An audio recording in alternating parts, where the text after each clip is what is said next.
Kako mladi mogu doprinijeti sprječavanju i suzbijanju korupcije? Mladi mogu doprinijeti sprječavanju i suzbijanju korupcije na način da znaju šta je to korupcija, koji su uzroci i koje su posljedice korupcije. Da znamo prepoznati korupciju. Protiv korupcije se i ti boriš kada progovoriš i ne šutiš. Kada budemo svjesni da mijenjajući sebe kao društvenu jedinku i svoje postupke možemo utjecati na promjenu u društvu, opće stanje će se u Bosni i Hercegovini poboljšati. Da na kraju šutnjom i pasivnim odnosom ne postajemo i mi sami saučesnici u korupciji. Ukoliko sam primijetio korupciju, želim to prijaviti nadležnim organima. Na koji način da to uradim? Korupciju se može prijaviti, ono što je najvažnije u stvari da se navede datum podnošenja prijave. Da li je prijava podnesena drugim institucijama, naziv institucije navesti, sjedište institucije u kojoj se sumnja da se desila korupcija, vrijeme i mjesto korupcije. Opis radnje ili ponašanja koja se prijavljuje kao korupcija uz navođenje konkretnih činjenica i okolnosti iz kojih proizilazi sumnja prijavitelja da je izvršena korupcija.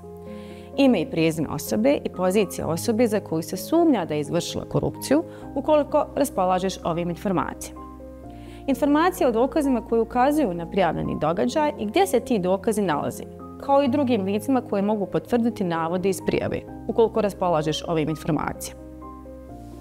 Kome da prijavimo korupciju? Korupciju možemo prijaviti antikorupcijskim tijelima u Bosni i Hercegovini na različitim nivoima vlasti, nadležnim tužilaštvima, policijskim organima i drugim agencijama za provođenje zakona ukoliko se sumnja da korupcija predstavlja krivično djelo.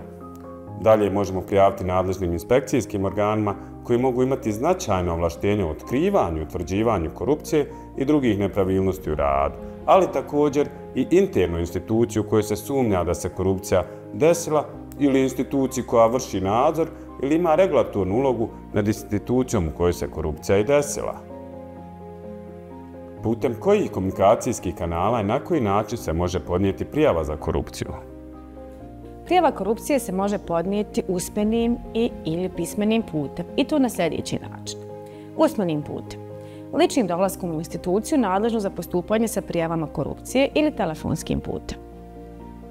Prijavitelji trebaju da imaju na jednostavan način dostupne adrese i telefonske brojeve za prijavu korupcije. Institucija sačinjava zapisnik prijave ili eventualno službenu zabilješku. Pismenim putem se prijava može podnijeti ličnim dostavljanjem putem protokola na adresi institucije nadležne za postupanje po prijavi korupcije, putem pošte, putem elektronske pošte, odnosno e-mailom ili online sistemom za prijavu korupcije koji se obično nalazi na web stranici same institucije.